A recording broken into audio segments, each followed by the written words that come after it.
instrumentales tenemos la clasificación de el apoyo, como les dije, de lo que son las técnicas manuales. Esta es la diferencia, porque acá las técnicas instrumentales vamos a ver equipamientos, ¿no es cierto?, como sale ahí, incentivadores, equipos, ¿no es cierto?, de alta frecuencia, de oscilación de alta frecuencia, como el HFO, ¿no es cierto?, equipos como que van a tener, ¿no es cierto?, volúmenes de variación, como la ventilación percusiva intrapulmonar, como el BPI, como tenemos el PEP, ¿no es cierto?, que son técnicas de presión expiratoria positiva, el OPEP, que son técnicas, ¿no es cierto?, oscilatorias con presión positiva también, expiratorias, la eficacia de la tos y asistencia a la tos, ¿ya? Estas están, ¿no es cierto?, también en el manual del CEPAR de procedimiento del 2013, que el CEPAR, ¿no es cierto?, es este manual de técnicas respiratorias argentino, que es bastante bueno, que es una actualización de lo último que ha salido con respecto al POSTIU, que es mucho más antiguo. El POSTIU es del año 94, pero acá se hace una revisión en el cual el manual CEPAR es bueno también para que lo revisen como adjunto, donde está, ¿no es cierto?, también como cita de la clase un poco de lo que vamos a ver hoy día, ¿ya? Entonces las técnicas kinésicas instrumentales principalmente tenemos como objetivo principal, como les dije al inicio, mejorar el aclaramiento de las secreciones bronquiales, ¿ya? Es decir, está asociado principalmente dentro del objetivo a la permeabilización de la vía aérea. Cuando tenemos pacientes que están con secreciones, que están con ronco, en este caso, dentro de los ruidos crépitos gruesos principalmente, ahí tenemos presencia de secreciones. Entonces esa presencia de secreciones en esos signos clínicos tenemos que permeabilizar la vía aérea como objetivo principal. Y dentro de la permeabilización yo quiero, ¿no es cierto?, mejorar eso. Y al mejorar es también el aclaramiento mucociliar, en este caso, que se puede denominar así, o el aclaramiento de secreciones bronquiales, ¿ya?, que también puede ser un objetivo, ¿ya? Dentro de estas técnicas tenemos el conjunto variado de estrategias terapéuticas que pueden inducir las alteraciones de la fisiología respiratoria, ¿no es cierto?, que es difícilmente asequible. Como dijimos, que nosotros no vamos a poder, dentro de nuestras técnicas manuales, acceder a el objetivo terapéutico final que queremos con este paciente, ¿ya? Entonces, por eso utilizamos la forma instrumental. Pero la pregunta importante, ¿solo para aclaramiento ciliar se utilizan estas técnicas? ¿Qué creen ustedes? ¿Solamente me sirve para aclaramiento ciliar? No, yo creo que igual pueden servir para quizás, dependiendo de qué instrumento, a lo mejor mejorar la expansibilidad. Ya. Ejercicio de ventilación. Ejercicio de ventilación, bien. Ya. Para prevención.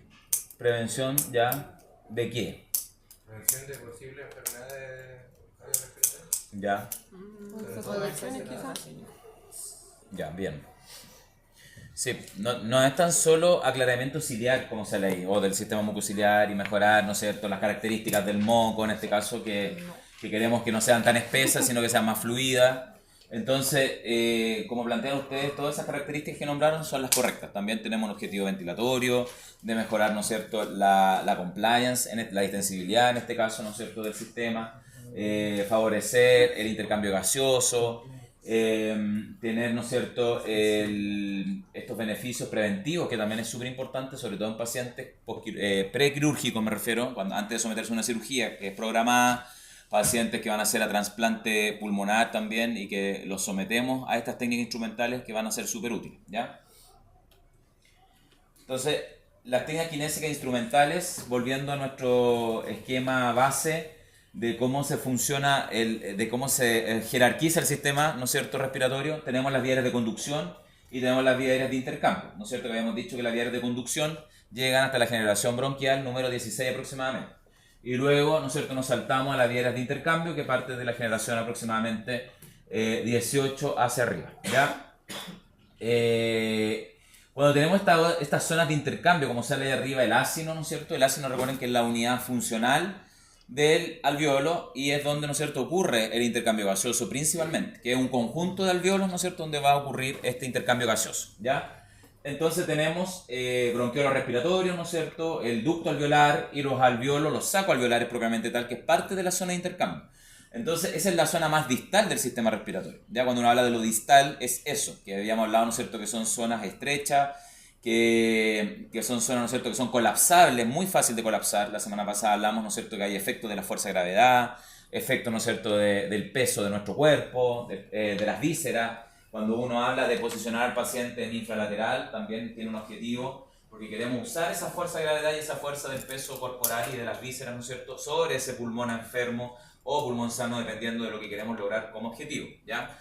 Entonces, esta zona es la más difícil, ¿no es cierto?, de lograr de ventilar, ya que esta solamente es de conductos, ya acá solamente fluye el flujo. Tenemos flujos, ¿no es cierto?, que son turbulentos principalmente, y flujos mixtos en la zona de transición. Luego vamos a la zona de flujos laminares, ¿no es cierto?, que es la zona más distal, ¿ya? Entonces tenemos también la relación con nuestro punto de isopresión, que es el PIP. Este PIP es importante porque ocurre en la zona más profunda cuando tenemos patologías obstructivas de predominancia en ese sentido, es decir, pacientes más EPOC, pacientes asmáticos con un estatus asmático severo, pacientes pediátricos con un SBO, ¿no es cierto?, que están en una etapa reagudizada. Entonces, ese punto de isopresión se desplaza a estas zonas más distales. Dijimos que la semana pasada hablamos de que si el punto de isopresión se desplaza más distal, generaba más inestabilidad del sistema respiratorio y eso hacía que colapsara mucho más fácil y el paciente, por ende, se va a representar en términos de sinología clínica y semiológica, en el cual vamos a ver que van a haber una exacerbación de su cuadro, sobre todo en pacientes obstructivos. ¿Ya? En el caso de un paciente restrictivo, sí, pues también puede pasar que también la zona distal pues, es la que más afecta a un paciente restrictivo. Dígame. Profe, en ese caso, cuando ya está el colapso, ¿puede venir un apremio respiratorio? Sí, puede ser como un signo clínico, el apremio respiratorio puede ser un signo clínico, aumento del trabajo respiratorio, un paciente donde tenemos el signo de Hover, paciente donde lo vamos a representar desde el punto de vista de la saturación con desaturación, porque va a haber una hipoxemia, donde va a estar limitado el intercambio gaseoso, etc. Sí. ¿Ya? Entonces, luego este punto obviamente va subiendo a zonas más distales, a más proximales, perdón, se va moviendo hacia las áreas medias, las vías aéreas más proximales y la vía aérea extratorácica que tiene que ver con nariz, boca, principalmente, ¿ya? Entonces el punto de isopresión idealmente nosotros queremos tenerlo lo más estable posible en las zonas más proximales, ¿ya? Donde es mucho más estable, pues ya sabemos por qué es más estable la vía aérea más proximales, lo hemos hablado, ¿ya? Entonces ese es uno de los objetivos también de estas técnicas kinésicas instrumentales, que su acción se basa principalmente en la oscilación del flujo expiratorio. Por eso hay técnicas que hablan de oscilación del flujo expiratorio, donde vamos a generar, ¿no es cierto?, un choque de los flujos, ¿no es cierto?, en las paredes bronquiales y vamos a desprender el moco que está, ¿no es cierto?, adherido en estas paredes. Por ejemplo, un paciente asmático, un paciente de EPOC, un paciente de un síndrome bronquial obstructivo, obviamente en una etapa no tan pediátrica, porque tampoco me sirve mucho ocupar las técnicas oscilatorias, ¿ya? Entonces ahí estas técnicas van a tener un efecto en las paredes bronquiales para desprender el moco y que sea mucho más fácil eliminarlo, ¿no es cierto?, con las otras técnicas que vamos a utilizar posteriormente. Dígame. Eso también puede servir como para fibrosis quística, ¿no? Sí, pues, en fibrosis quística tiene mucha evidencia las técnicas instrumentales, sobre todo en ese grupo de pacientes, ¿ya?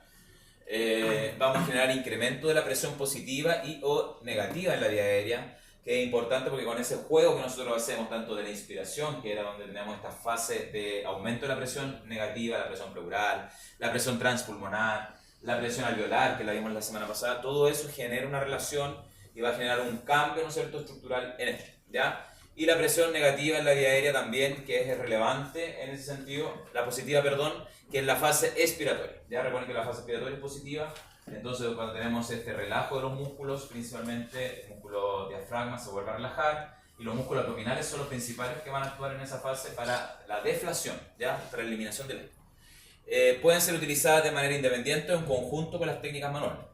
Tienen mucha mejor respuesta si las mezclamos con las técnicas manuales. Entonces, de acuerdo a la revisión sistemática del paper, ¿no es cierto?, que yo les apunté, en el cual hablamos, ¿no es cierto?, del clearance de la vía aérea y de las técnicas asociadas al clearance mucociliar, ¿ya? Entonces, acá hablamos de cómo se proponen las distintas clasificaciones de las técnicas, ¿no es cierto?, con técnicas físicas, donde hablamos de la actividad física, que también es una técnica kinésica, en el cual nosotros en el paciente, sobre todo el paciente hospitalizado, que nosotros queremos reintegrar a sus actividades, la actividad física tiene muy buena evidencia. Lo que dijimos al principio, el cambio de posición, la ventilación se va a ver beneficiada. Obviamente hay limitantes para ese caso. Hay muchos pacientes que no vamos a poder lograr sentarlo o no vamos a poder lograr que caminen en la primera etapa. Entonces ahí vienen las técnicas manuales y las técnicas instrumentales para ayudar en eso, ¿ya?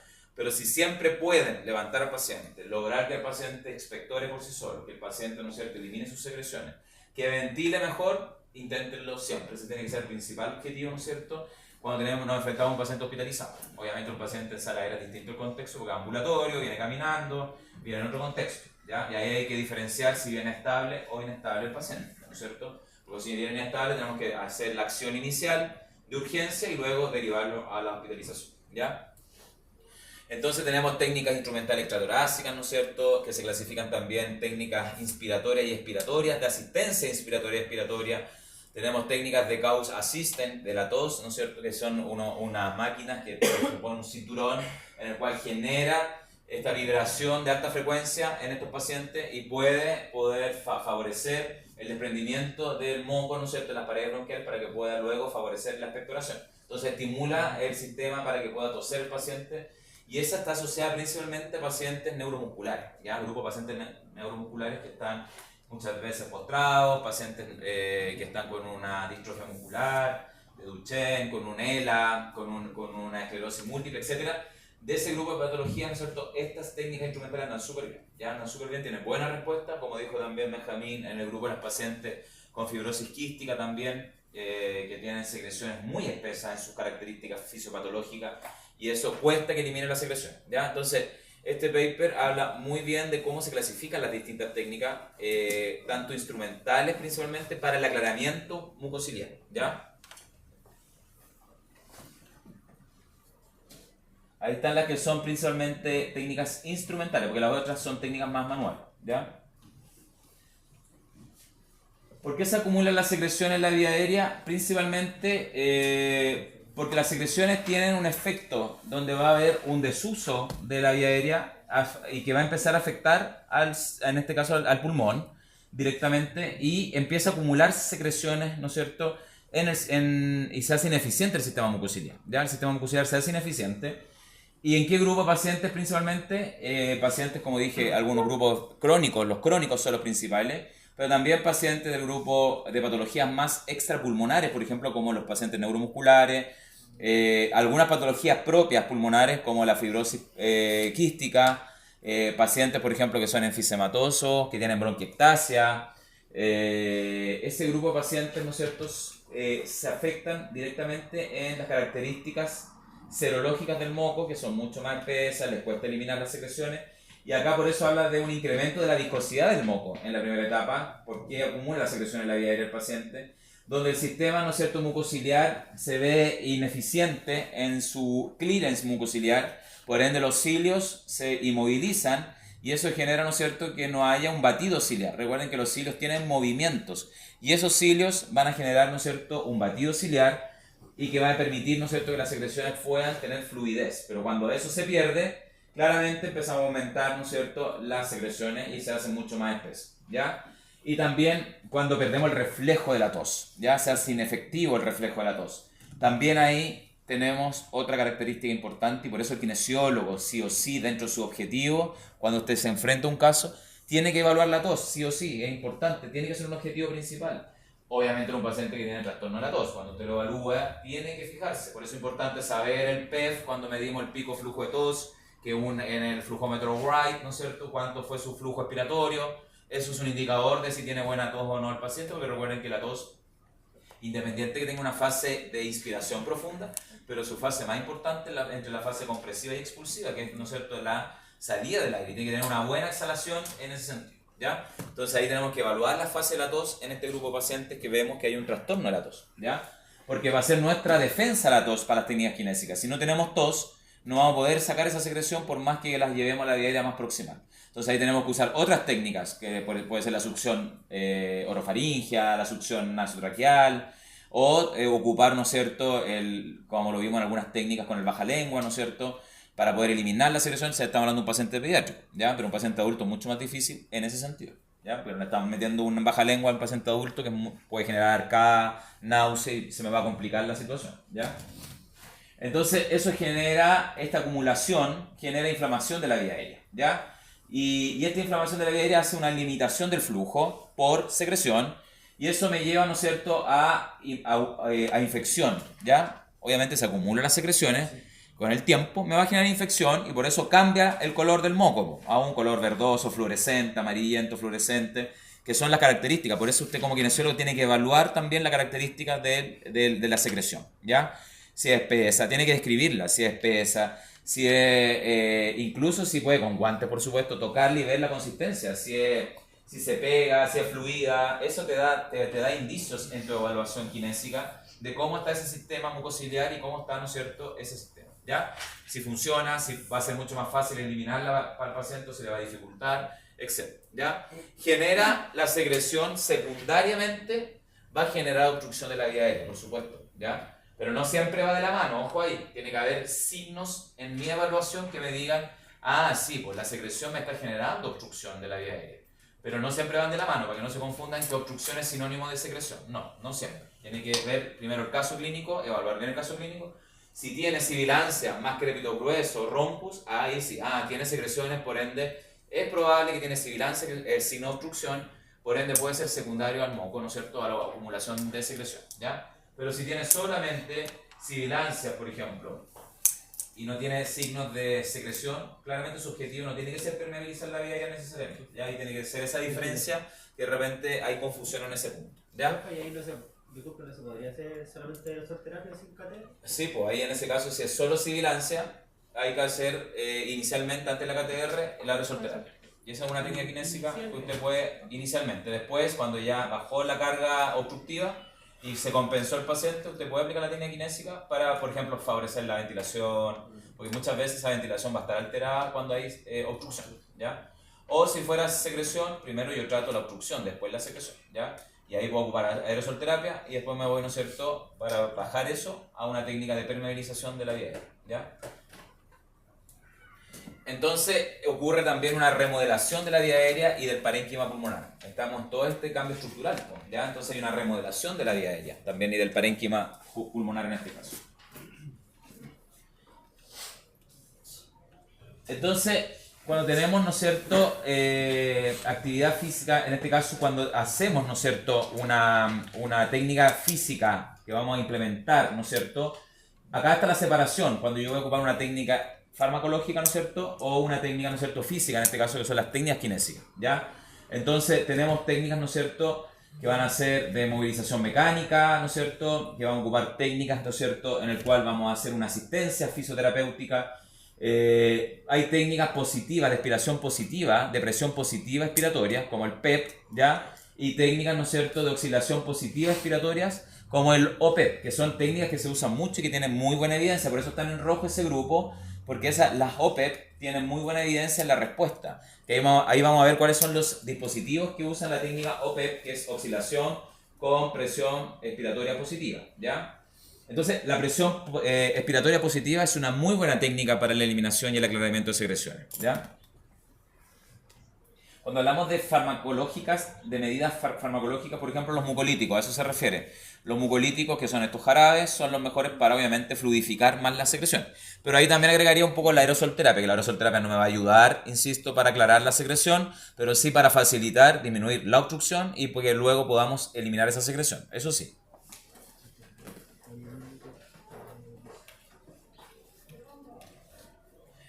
Entonces, las técnicas kinésicas respiratorias con ayudas instrumentales, ¿no es cierto?, principalmente, tenemos tres grandes grupos de sistemas PEP, ¿no es cierto?, con presión expiratoria positiva, ¿ya? No se van a confundir con PIP, con PEP, es distinto, ¿ya? Cuando hablamos de PIP, PIP, hablamos de punto isopresión, igual presión. Cuando hablamos de PEP, hablamos de una técnica instrumental, de un grupo de técnicas instrumentales que usan presión expiratoria positiva, ¿ya? ¿Y cuáles son estas, no es cierto? Se agrupan las que son de presión expiratoria positiva, como se habla ahí, ¿no es cierto? El Flutter, la Capella, el Cornet PEP, ¿no es cierto? El Therapep, ¿ya? El IPPB, que son técnicas que vamos a ver y que son instrumentales, pero que son de ese grupo, ¿ya? Cuando tenemos técnicas asociadas a la hiperinsuflación, ¿ya? Técnicas que van a hiperinsuflar, tenemos, por ejemplo, el soporte ventilatorio, la ventilación mecánica invasiva y la ventilación mecánica no invasiva. Tenemos el in-insufflation mechanical, ¿ya? Que también es el in-insufflator, también permite llenar de aire al paciente para que luego, ¿no es cierto?, nosotros le generemos la expulsión de ese aire que acumuló, ¿ya? Primero lo lleno de aire y luego cuando está acumulado yo le expulso todo ese aire en la técnica de in-insufflation, ¿ya? Insuflaciones manuales. ¿Cuál es la insuflación manual? Por ejemplo, la técnica de Aris-Tekin, que es esta, ¿no es cierto?, con el AMBU o el respirador manual. Entonces yo le ingreso aire al paciente, lo hiperinsuflo y luego, ¿no es cierto?, hago que expulse todo ese aire con este respirador manual, ¿ya? Con el AMBU en este caso. Las vibraciones, como dentro del grupo también tenemos vibraciones internas y vibraciones externas, ¿ya? Que van a servir dentro de este grupo para poder eliminar las secreciones. En la limpieza de secreciones en la vía aérea, ¿no es cierto?, según la recomendación de la Sociedad Europea de Enfermedades Respiratorias, habla, ¿no es cierto?, principalmente esta clasificación cuando tenemos aumentar el volumen inspiratorio, ya que queremos aumentar la tasa del flujo expiratorio, cuando tenemos clasificación asociada a la oxidación, ya aumento del volumen expiratorio y aspiración de secreciones, que es como la última, la aspiración de secreción. Obviamente yo voy a tratar de ocupar todas las otras técnicas porque igual es invasiva la aspiración de secreciones, ¿ya? Entonces, pero es una técnica que igual se utiliza instrumentalmente. Para aumentar el volumen inspiratorio usamos, ¿no es cierto?, la movilización, que ya dijimos que y los cambios posturales es clave, ¿ya? Eso tiene evidencia, es clave, tiene buen beneficio en el paciente. Ejercicios respiratorios, ¿ya? Espirometría incentivada. Usamos una técnica de espirometría incentivada donde tú le das la indicación, el paciente toma aire inspiratoriamente, acumula el aire y luego tenemos que, ¿no es cierto?, eliminar ese aire. La insuflación con ventilador no invasivo, ¿ya?, que también se usa cuando hay un paciente hospitalizado que usa ventilador no invasivo, tú lo puedes hiperinsuflar.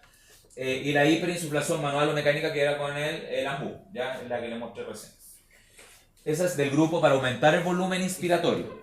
Para aumentar la tasa de flujo expiratorio, tenemos técnicas como los cambios posturales también, ¿ya? La estimulación de la tos y sacudidas, que se refieren, ¿no es cierto?, a movilización y de estimulación del mecanismo tutusígeno en estos pacientes para que puedan eliminar la secreción. Tos asistida, que tú le pides al paciente, ¿no es cierto?, que elimine y lo ayudas, pero no le provocas la tos, que es distinta a la tos provocada. Y el exsuflador, ¿ya? El exsuflador, que es una técnica, ¿no es cierto?, que succiona y que obviamente estimula la tos para que el paciente pueda eliminar esa secreción, ¿ya? Las técnicas oscilatorias, que tienen muy buena evidencia, que tienen buena respuesta en los grupos, sobre todo crónicos, sobre todo por ejemplo la fibrosis quística, en pacientes crónicos respiratorios adultos como enfisema, bronquiectasia. La oscilación, por ejemplo, tenemos técnicas percutivas, de vibración manual o mecánicas, ¿no es cierto? Habíamos hablado, ¿no es cierto?, de las técnicas oscilatorias de alta frecuencia, como el HFO, que es una sigla en inglés, por supuesto, y el IPV también, que son técnicas, ¿no es cierto?, de vibraciones de presión inspiratoria, y el flutter, ¿ya? El flutter, que también es una buena técnica, ¿ya? El aumento del volumen expiratorio, dentro de este grupo tenemos los cambios posturales. Fíjense, los cambios posturales están en casi todas, menos en oscilación por supuesto, pero está en casi todo el otro grupo de técnicas kinésicas, por ende sí tiene buena respuesta, ¿ya? Entonces yo puedo hacer una técnica con un cambio postural y voy a tener buena respuesta en este paciente, ¿ya? El CPAP, que es la presión positiva continua en la vía aérea, ¿ya? Ese es el CPAP. Y el PEP, que ya lo dijimos, ¿no es cierto?, que esta presión expiratoria positiva, ¿ya? Que son ese grupo de técnicas. Ahí igual están las siglas para aquellos que después la puedan profundizar, que es importante. Ponen las siglas porque son nombres medio largos, entonces por eso de repente están las siglas para que se ayuden ahí después en la lectura. Ahí tenemos, ¿no es cierto?, las principales que uno usa como técnicas instrumentales. Dentro del grupo, por supuesto, fíjense que en la de aumentar la tasa del flujo expiratorio, el exsuflador tiene buena respuesta junto con la tos asistida. En la de aumentar el volumen inspiratorio, la espirometría inspiratoria, ¿no es cierto?, las insuflaciones con ventilador mecánico no invasivo y la hiperinsuflación manual, que era con el AMBU, tienen buena respuesta en esas técnicas. Y fíjense en las oscilatorias, la vibración manual, el HFO, ¿no es cierto?, que es la oscilación de alta frecuencia, y el flutter son muy buenas en ese sentido. Y después en el aumento del volumen expiratorio, el CPAP y el PEP, ¿no es cierto?, son buenas técnicas también para aplicar. El CPAP es una técnica que se utiliza con ventilación mecánica no invasiva, por si acaso. Está asociada a la ventilación mecánica no invasiva el CPAP. Que recuerden que era la presión positiva continua en la vía aérea.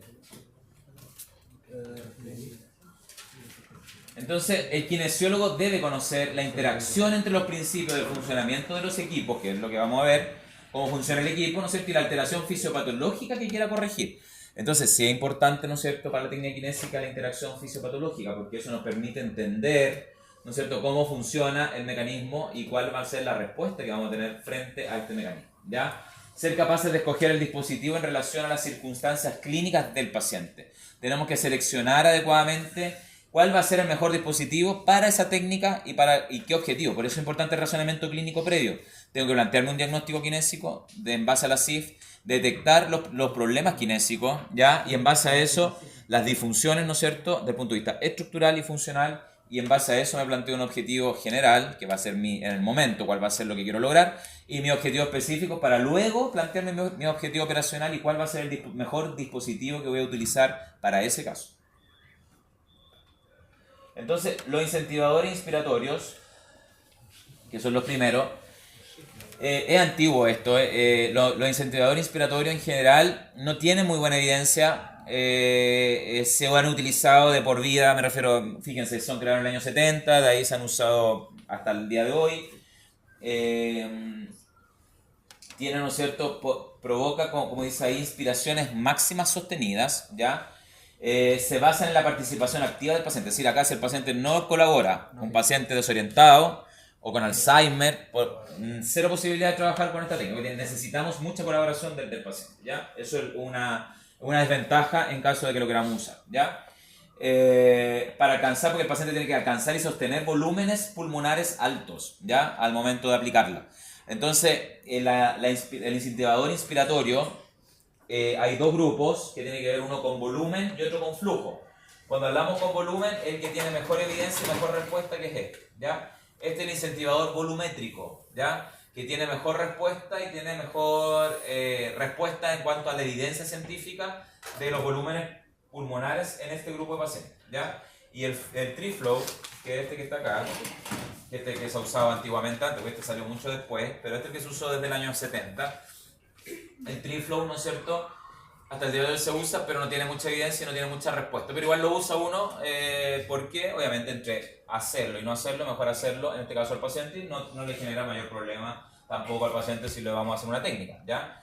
Se usa mucho para pacientes hospitalizados, sobre todo, poco en pacientes ambulatorios, porque no tiene mayor evidencia con respecto a ese grupo de pacientes, pero el paciente hospitalizado sí, el que tuvo larga data hospitalizado, ¿no es cierto?, el que tuvo...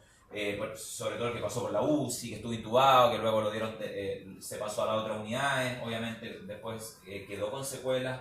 Entonces los pacientes crónicos también, pacientes postquirúrgicos, los pacientes postquirúrgicos que no podemos apretarlos mucho por distintas cirugías, si fuera torácica. Por ejemplo, los pacientes de cirugías torácicas andan súper bien con estos dos técnicas, pero obviamente este sigue siendo el mejor que el incentivador volumétrico. Ya este el incentivador puede ser inspiratorio y expiratorio, también sirve para expiratorio. Inspiratorio, ¿no es cierto? Uno toma el aire y las bolitas tienen que ir subiendo en sincronía, y esta es más difícil, porque fíjense que está con unidades de medida, ¿no es cierto?, que son en centímetros cúbicos, ¿ya? Esa es la unidad de medida, centímetros cúbicos. Entonces esta bolita, la última, que son 1200 centímetros cúbicos, tiene más resistencia. Entonces el paciente tiene que lograr subir, no al mismo tiempo todas, sino que primero esta, es el ejercicio, primero esta y al final esta. Y en esa sincronía tiene que lograr mantener hasta el final esto por lo menos unos 3 segundos, ¿ya? Y ese es el trabajo. Pero este es mucho mejor porque este tiene una meta. Este está en volumen, en ml. Entonces, ¿cuánto volumen tú le planteas al paciente? Lo programa acá, ¿no es cierto?, el volumen.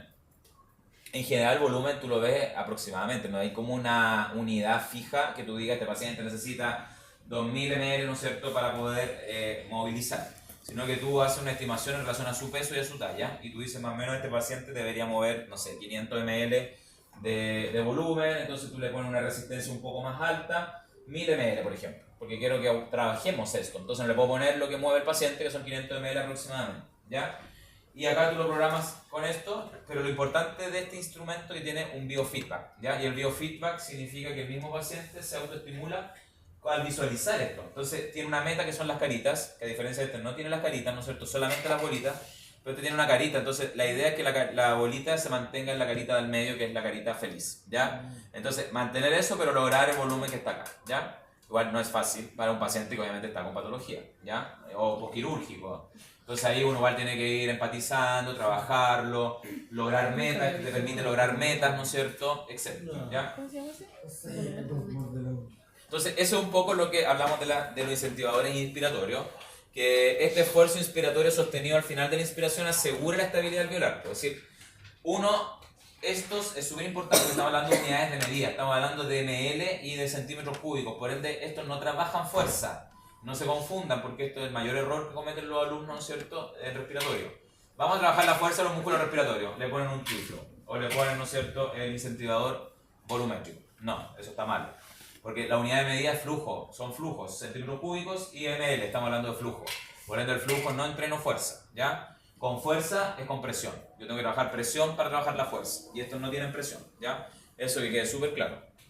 Tenemos inspiraciones hasta capacidad pulmonar total, ¿no es cierto? Y generan presiones transpulmonares más altas. Es decir, la presión transpulmonar que tiene esta relación entre la presión pleural, la relación de la presión elástica del pulmón y la presión alveolar, permite, ¿no es cierto?, que entonces que favorezcamos el volumen, ¿no es cierto?, en las zonas más distales del pulmón y por ende favorecer el intercambio gaseoso, ¿ya?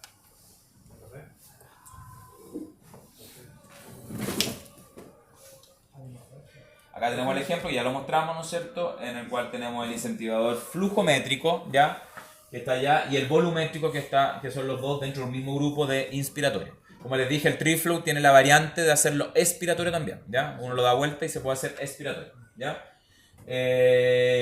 Como dice ahí, los efectos beneficiosos a nivel pulmonar, reclutamiento alveolar es un beneficio porque estamos favoreciendo zonas distales, sobre todo las zonas de las bases. Facilita la ventilación colateral, ¿ya?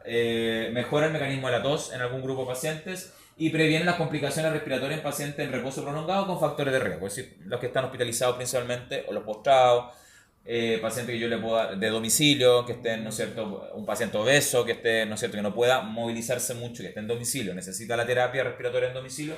Esto anda súper bien también en ese grupo de pacientes porque previene complicaciones respiratorias. Recuerden que si yo me pongo estático, como lo vimos en las diapos anteriores, si estoy estático, mi sistema mucociliar no va a funcionar, por ende, por eso en los pacientes obesos, dismóviles, ¿no es cierto?, aumenta las tasas de enfermedades respiratorias, sobre todo neumonias, porque se reinfectan, ¿ya? Reinfectan, donde el sistema mucociliar no va a tener estimulación, ¿ya? Y ahí hacen neumonía al final de pasividad, su sistema inmune, por supuesto, se debilita, etc., ¿ya?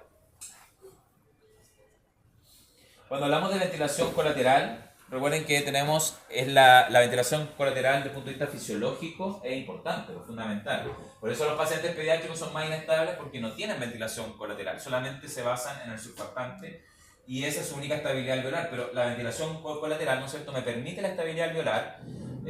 Obviamente después de los 5 años hacia arriba se empieza a desarrollar en el paciente más pediátrico. Por eso al paciente pediátrico ya después no se le llama síndrome bronquial obstructivo, sino que ya uno hace un diagnóstico más asociado a una bronquitis, un asma, etcétera, que es mucho más fácil, ¿no es cierto?, en ese sentido, porque ya podemos definir, se empieza a desarrollar su ventilación colateral. El adulto, por supuesto, la tiene, y ahí tenemos, ¿no es cierto?, según la fisiología, los canalículos de Lambert, ¿no es cierto?, y los poros de Korn, ¿no es cierto?, que son la ventilación colateral, ¿ya? Cuando hablamos de canalículos, son canales, ¿no es cierto?, de opción ventilatoria, donde busco, ¿no es cierto?, acá, como sale el canal de Martin y los de Lambert, ¿no es cierto?, busco opciones para poder para que el flujo de aire llegue a la zona de los sacos alveolares, ¿ya?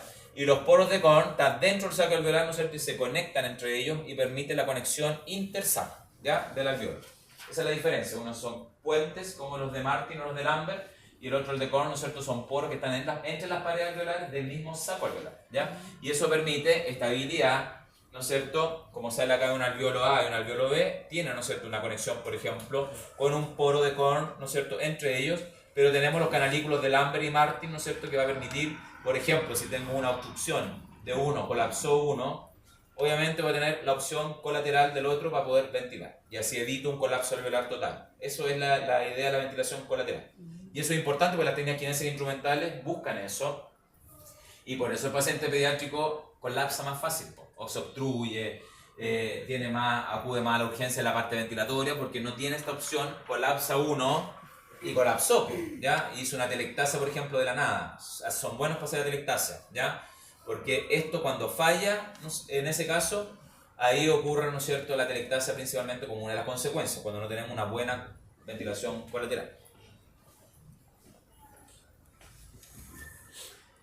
Indicaciones de uso, principalmente la boquilla tiene que estar bien acoplada en la boca, con el selle, ¿no es cierto?, de la boca, de los labios, para evitar fuga. El equipo en posición vertical siempre, nunca horizontal, no lo puede hacer acostado. Importante la posición del paciente. En las técnicas no me vaya a hacer acostado la cuestión, pues tiene que sentarlo bien, semi-Fowler o bien sentado.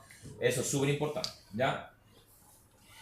Como dice ahí, permitir la retroalimentación visual. Eso es el biofeedback, pues, ¿ya? Lo que hablaba el biofeedback, la retroalimentación visual, que permite que el paciente pueda, ¿no es cierto?, tener esta visualización y es como que estuviera compitiendo, quiere lograr una meta. Yo le propongo una meta al paciente y eso lo motiva, ¿no es cierto?, a lograr ese objetivo, ¿ya? Instrucciones claras tiene que ser por parte del paciente, como del tratante, perdón. Debe realizar respiraciones lentas y profundas hasta capacidad pulmonar total. Obviamente uno no le dice eso al paciente porque no entiende lo que es una capacidad pulmonar total, pero se refiere a que tome una inspiración profunda, eso es, ¿ya?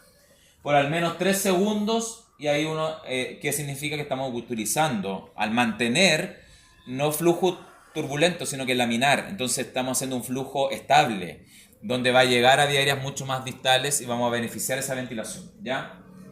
Las repeticiones según tolerancia del paciente, por ejemplo, 3 series, no sé, usted ve ahí cuántas series le hace de repeticiones, 3 veces.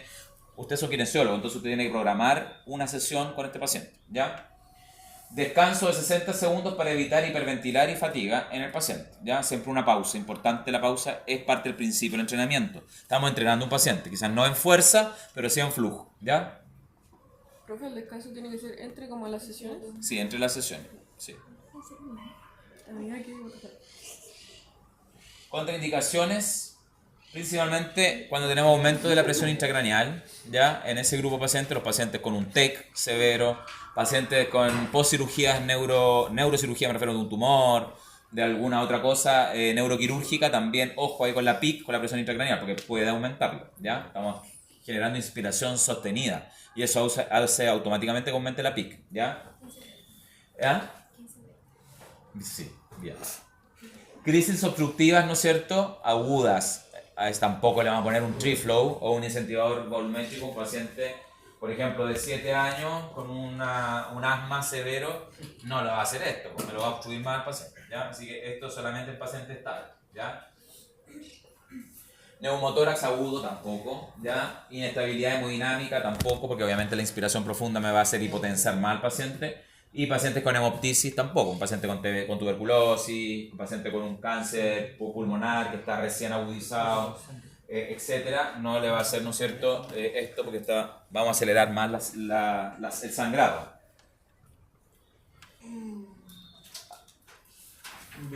Deje de ver si...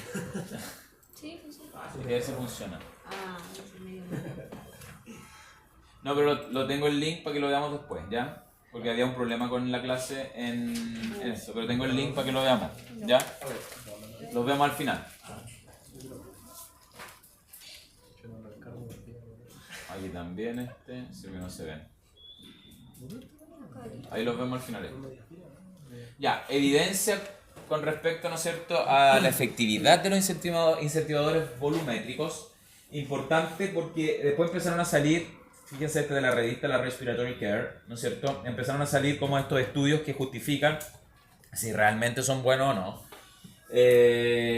Por ejemplo, la espirometría incentivada por sí sola no se recomienda, ¿no es cierto?, para el uso rutinario en el entorno preoperatorio y postoperatorio para prevenir complicaciones pulmonares postoperatorias. Es decir, no está recomendada, ¿no es cierto?, la espirometría incentivada. ¿Cuál es? Espirometría incentivada, ¿no es cierto? Estamos hablando de la técnica del TreeFlow. Porque por sí sola se refiere, por sí sola, ¿ya? Porque obviamente no va a tener mejor respuesta para prevenir las complicaciones pulmonares, ¿ya? 3. Estos son los resultados de este estudio, ¿ya? Se sugiere que los ejercicios de respiración profunda proporcionan el mismo beneficio que la espirometría incentivada en el entorno pre y postoperatorio, ¿ya? Es decir, esos ejercicios cuando tú digas tome aire, mantenga, bote, tiene el mismo beneficio que hacerlo con ese instrumento. Entonces es mucho más práctico que lo haga, ¿no es cierto?, con ejercicios más prácticos, sin el instrumento. Porque los ejercicios inspiratorios profundos sí tienen beneficio, porque estamos reclutando, estás obligando al paciente a que expanda, y muchos pacientes no lo van a lograr, por ende tú lo tienes que entrenar a que expanda el pulmón lo más que pueda, ¿ya? Y esos ejercicios son muy beneficiosos, ¿ya? Para prevenir las complicaciones pulmonares y postoperatorias. Y 6. Se sugiere seleccionar un dispositivo orientado al volumen como dispositivo de espirometría de incentivo. Ahí hace el cambio este estudio que dice orientado al volumen, no al flujo. Esto habla del flujo principalmente, que es la espirometría incentivada. La espirometría incentivada es este, pero dice ahí la recomendación, mejor use este, porque tiene mejor respuesta, el de volumen, que está en ml, ¿ya? Para que no se confunda, acuérdense que este es centímetros cúbicos, flujo, y este es volumen, ml. Entonces, use este que va a tener mejor respuesta en ese grupo de pacientes, ¿ya? Por eso el volumétrico es mejor, ¿ya? Acá hay unos análisis, ¿no es cierto?, de estos estudios, en el cual, Sí, mejor. en estos de Barber y Bigotes, ¿no es cierto?, que muestra cuál es la tendencia, por ejemplo, a favor y en contra, que es un estudio comparativo, en favor, ¿no es cierto?, y en contra de la espirometría incentivada. Acá es el comparador, utilizamos, ¿no es cierto?, a favor de la espirometría incentivada, ¿ya? A favor, pero comparado con el volumétrico. Entonces, fíjense que la tendencia del gráfico es más hacia la comparación con el volumétrico, tiene mejor respuesta, ¿no es cierto?, acá es mucho más significativo, ¿no es cierto?, y el riesgo relativo es 1.3. Entonces, significa que en el grupo paciente, ¿no es cierto?, sí tiene mejor beneficio que el grupo de espirometría incentivada, el grupo, ¿no es cierto?, comparado, donde usa, ¿no es cierto?, incentivador volumétrico, ¿ya? Entonces, un ejemplo, los resultados importantes, por ejemplo, en complicaciones postquirúrgicas y en mortalidad, tenemos, ¿no es cierto?, según los estudios, en la comparación, ¿no es cierto?, como dice acá, es mucho mejor en temas de mortalidad, disminuyendo la mortalidad en ese grupo paciente, es, ¿no es cierto?, asociado al incentivador volumétrico versus el solo, el espirometría incentivada, ¿ya? Complicaciones postquirúrgicas, fíjense acá, también dentro de este grupo, acá no hay mucho cambio, eso sí, ya no hay mucho cambio en la complicación, puede beneficiar o no, pero fíjense que distintos estudios hablan de tendencia, algunos sí, otros no, comparado. Entonces, en el promedio no es tan significativo, ¿no es cierto?, el cambio versus como era acá en la mortalidad, que era, estamos hablando de un grupo importante, un outcome, ¿no es cierto?, súper importante, versus, ¿no es cierto?, en las complicaciones postquirúrgicas. Es decir, cuando tenemos complicaciones postquirúrgicas, podemos usar ambos quizás, pero no tiene mayor beneficio, dijimos. Entonces tampoco es tan significativo el cambio, a diferencia de este que sí tiene mejores cambios, ¿ya? Entonces si tenemos un paciente postquirúrgico, podemos usarlo, sí, no le va a pasar nada, pero por sí solo, ¿no es cierto?, no va a tener tanto beneficio en ese sentido, ¿ya? Acuérdense que también puede hacer ejercicios inspiratorios profundos, sostenidos, también va a tener el mismo beneficio, ¿ya?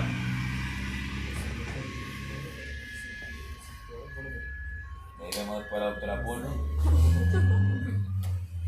Vamos a ver esos videos.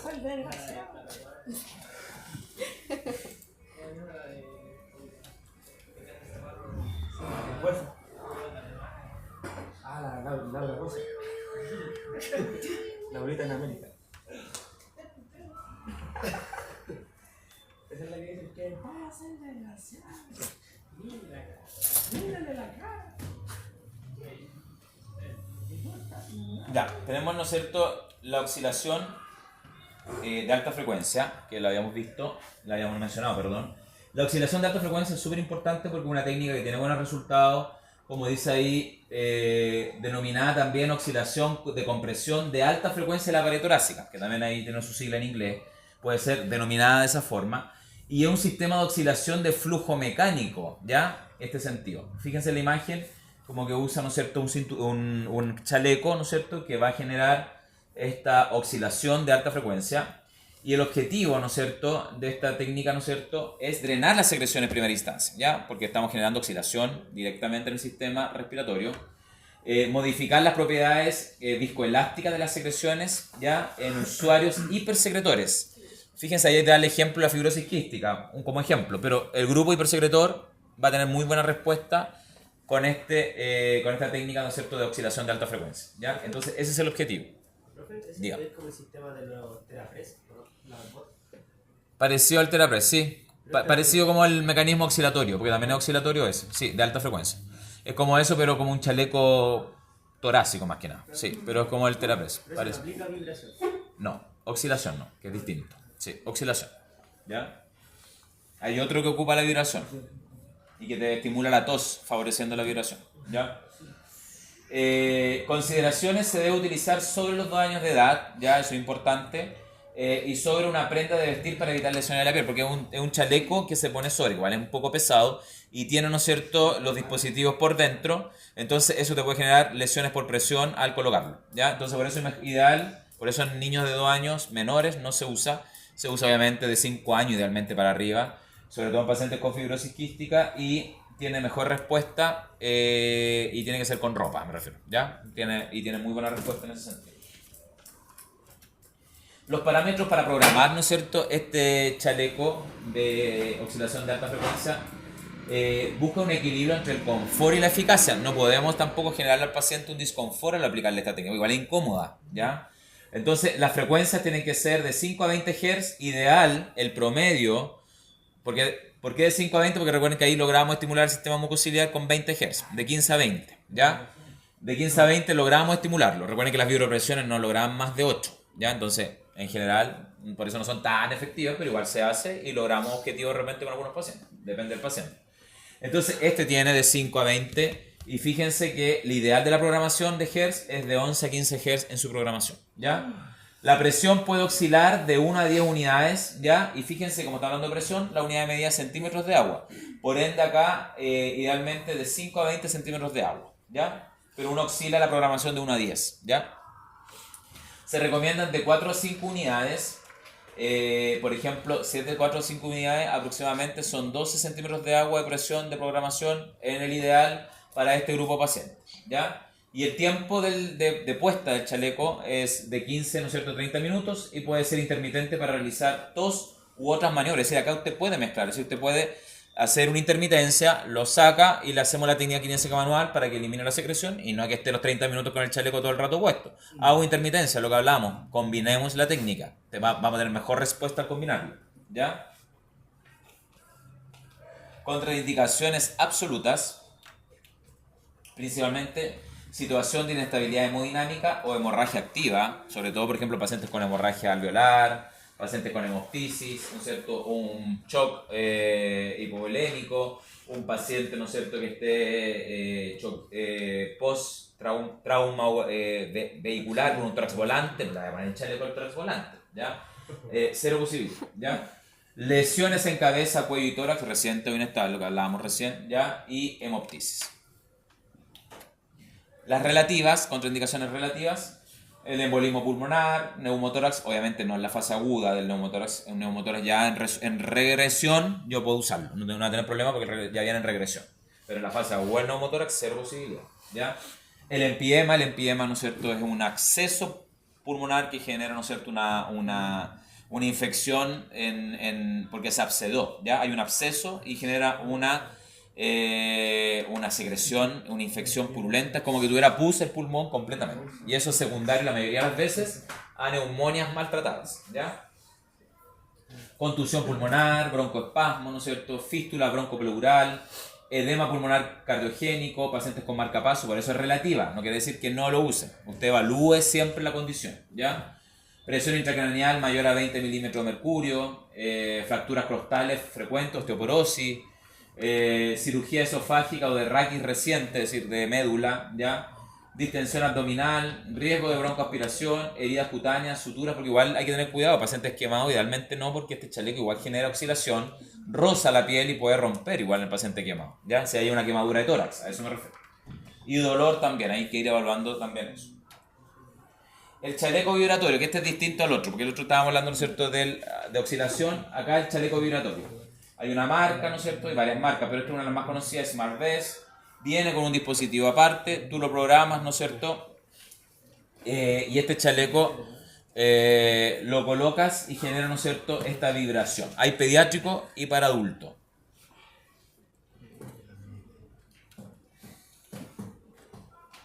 Dentro del chaleco, ¿no es cierto?, también es pulsátil, en este caso para la compresión de alta frecuencia de la pared torácica, genera, ¿no es cierto?, un aire pulsátil, tiene tubos de conexión entre medio que se van a ir a la máquina cuando tú lo programas, ¿ya? Tiene un panel de remoto, que puede ser remoto o con el control, lo dirige ahí mismo, puedes tener las dos opciones y... Bueno, acá tenemos, ¿no es cierto?, una opción que igual lo vamos a ver en el video, ¿ya? Esta niñita crónica que tiene, ¿no es cierto?, el chaleco vibratorio y fíjense que está mezclado con aerosolterapia, tiene muy buena respuesta. Entonces esa mezcla anda bien. Pues. Si quiero hacer aerosolterapia en un paciente que quiero permeabilizar la vía con el chaleco vibratorio, voy a tener muy buena respuesta. ¿Ya? Recuerden que hay tallas pediátricas y adultas. Ahí vamos a ver después el video. Antonio, ¿qué dice? ¿Ah? ¿Cuántos años tendrá? Yo creo que más de 2 años, más de 5. Sí. Debe tener más de 2. Debe. Pero recuerden que tiene patologías crónicas, por ende se ve más chica, quizás tiene, ¿no es cierto?, más edad, ¿ya? Porque son patologías crónicas, cuando no hay crecimiento, se enlentece todo. Por ejemplo, pacientes con displasia broncopulmonar que nacieron con el trastorno, por supuesto que esto tiene muy buena respuesta también en esos pacientes. Y ellos tienen trastorno del crecimiento, entonces la fibrosis quística tiene trastorno del crecimiento, entonces son niños que se ven como chicos que tienen 2 años, o más inclusive, ¿ya? La ventilación percusiva intrapulmonar, ¿ya? La IPV, acá tenemos, ¿no es cierto?, deriva de la de oscilatoria de alta frecuencia, deriva del otro grupo, pero acá usamos percusiones de alta frecuencia, alto flujo y baja presión. Es decir, la presión acá no es lo principal, sino que son alto flujo y alta frecuencia, ¿ya? Fíjense, espérenme acá, ahí. Ya, acá el objetivo es importante acá porque queremos lograr el reclutamiento alveolar, y eso es importante. Cuando queremos, fíjense la oscilación de alta frecuencia acá, cuando usamos mecanismos percutores. Es un pulmón de cerdo, que es muy similar a un pulmón humano, entonces usa la frecuencia oscilatoria de alta frecuencia, y fíjense el percutor cómo genera, ¿no es cierto?, en forma simultánea el mayor unidades de reclutamiento alveolar, ¿ya? Por eso el pulmón se va reclutando, y fíjense cómo se insufla en algunas partes, ¿ya? Y va generando reclutamiento de zonas colapsadas, ¿ya? Entonces, esta técnica principalmente tiene, ¿no es cierto?, uno de los objetivos, reclutamiento alveolar, ¿ya? Eso es el objetivo. Cuando hablamos de reclutamiento alveolar, hablamos cuando tenemos un alveolo colapsado.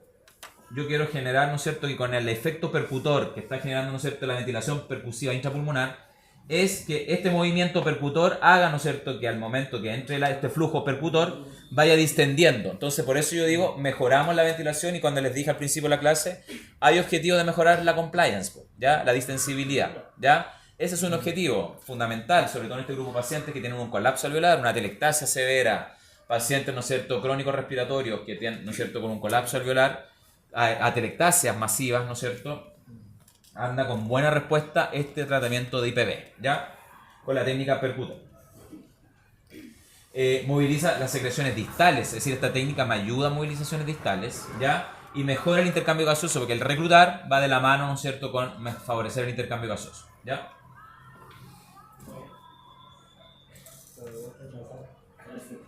Fíjense acá el ejemplo lo hace con un globo. Profe, pero esto ¿Qué es lo que pasa con el pulmón un poco? ¿se ocupa la boca o son más invasivas las? No, tienen como una especie de... Se puede usar en paciente invasivo por el tubo o con una máscara. Con una máscara. O con una máscara, ¿no es cierto? Acá está en prueba de laboratorio, eso sí. Esta es prueba de laboratorio, ¿ya? Porque el efecto que está generando es como lo que hace en el globo, ¿ya? Fíjense, acá tiene secreciones. Fíjense cómo se mueven por acá las secreciones. Miren. Se van moviendo de a poquito. Se van moviendo en forma percutora, ¿ya? Entonces la secreción va subiendo de a poco, ¿ya? Por propiedades físicas. Profe, se tiene que utilizar en pacientes como... Fíjense ahí la secreción cómo se mueve con la percusión. Dígame. ¿Se tiene que usar en pacientes como bajo sedación o no necesariamente? No necesariamente. No necesariamente. Pero hay un grupo de sedados que son más que nada los pacientes inestables. Ahí se puede usar, y sobre todo si están intubados. Ya. Pero se puede usar en pacientes no sedados. Con la máscara que dijo usted. Sí, ahí con máscara. Ya, ¿cuándo utilizarlo, no es cierto? Patología aguda o crónica independiente de la coloración del usuario, lo que les decía. No es necesaria la colaboración en esta técnica porque puede estar sedado en una unidad de paciente crítico, puede usarla o con la máscara, ¿no es cierto? En este caso, una interfaz no invasiva, y puedo utilizarlo también en un paciente que colabora. Entonces da lo mismo si es colaborador o no colaborador, ¿ya? Dígame. ¿Eso puede reemplazar la oxigenoterapia o No, por ningún motivo. No, la oxigenoterapia es aparte de esto. No, las técnicas kinésicas no tienen como objetivo en parte, ¿no es cierto?, oxigenar, eso que quede súper claro. La oxigenación se hace a través de la oxigenoterapia suplementaria, que es un fármaco del oxígeno. Acá estamos hablando de técnicas kinésicas que van a mejorar, sí, la oxigenación, pero ¿en qué sentido? En que yo estoy eliminando una obstrucción, estoy favoreciendo el intercambio gaseoso, y ahí puede que aumente mi saturación de oxígeno. Pero no quiere decir que estoy dándole oxígeno al paciente, para que entonces en ningún momento reemplaza el oxígeno, ¿ya? Para que quede claro eso. Beneficios: si bien no es un nebulizador, como estamos hablando de un sistema percutor, permite la administración de medicamentos inhalados, ¿no es cierto? Y puede ser utilizado para la humidificación de la vía aérea esta técnica. Ya el IPV entonces también mezcla entre medicamento inhalado y la humidificación de la vía aérea, como podemos ver acá. Fíjense que tenemos, ¿no es cierto?, este mecanismo de presión-tiempo en el cual hay una acumulación progresiva de volúmenes. ¿Por qué? Porque estoy generando, ¿no es cierto?, esta acumulación de volumen en el paciente, lo estoy insuflando en la percusión. Entonces cada percusión echa aire, entonces genera, ¿no es cierto?, este reclutamiento alveolar a nivel pulmonar, como lo vimos en la imagen, ¿no es cierto?, del video. Acá estamos viendo cómo va de un alveolo, colapsado del inicio a un pulmón con el tiempo. Por eso uno toma un tiempo de 30 minutos aproximadamente. Fíjense, hasta que favorecemos, ¿no es cierto?, el reclutamiento alveolar en este caso, con un sistema de PEP oscilante. ¿Ya? El sistema de PEP oscilante me permite eso.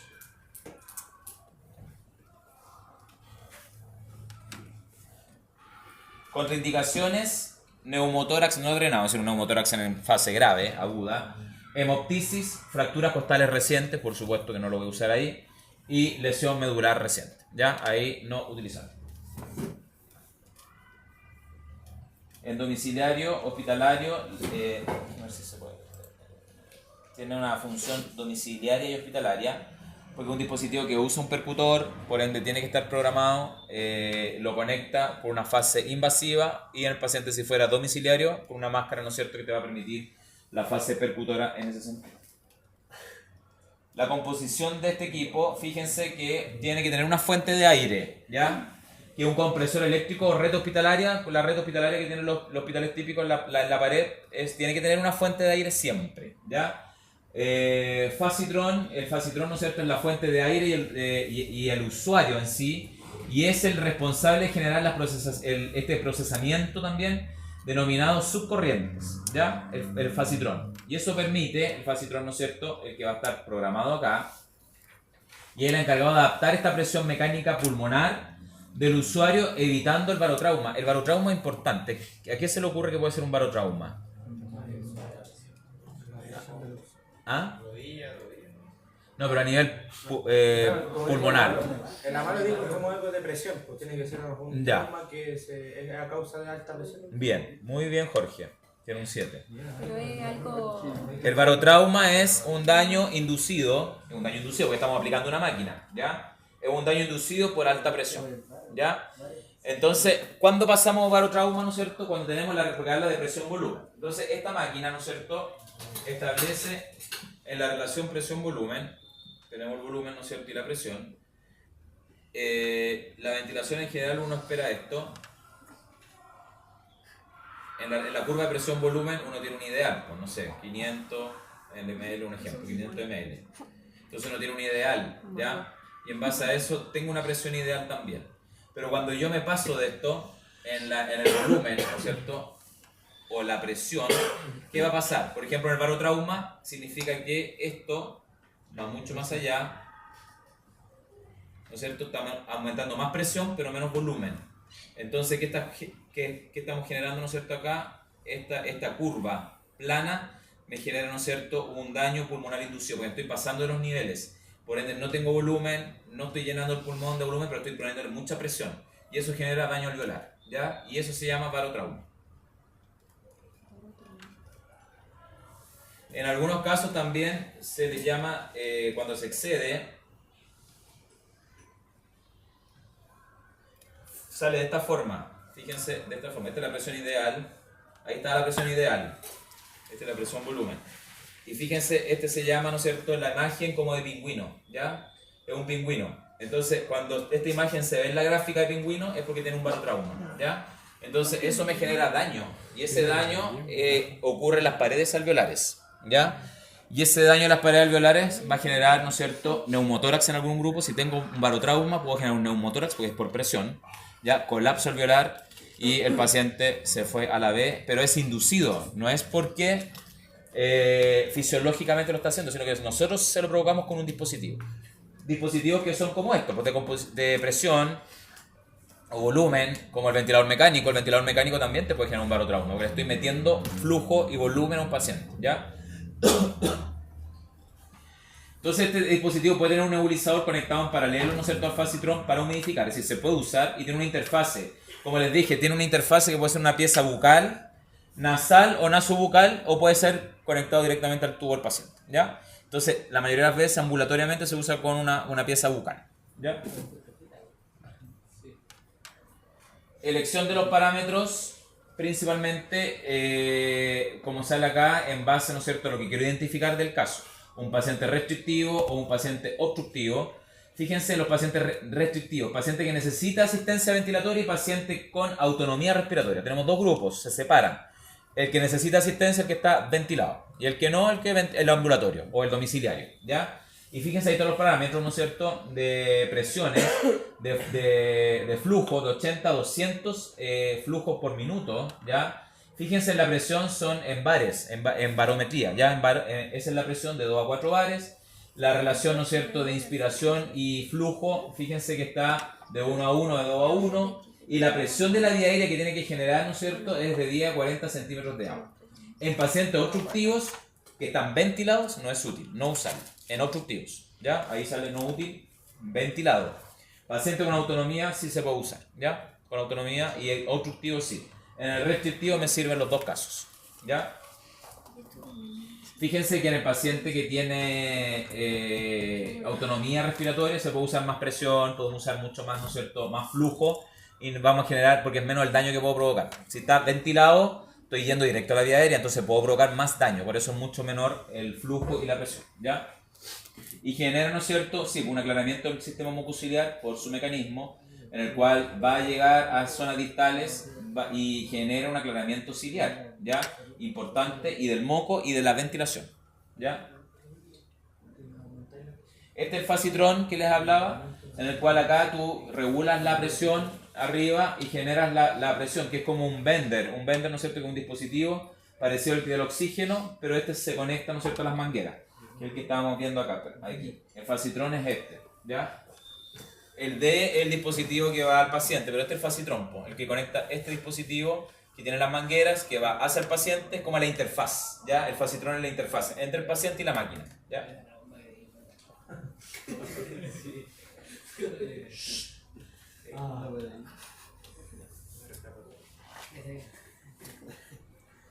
se puede ver. ¿Y alguna duda hasta ahora? Muchas. Ya hagamos un break de 15 minutos.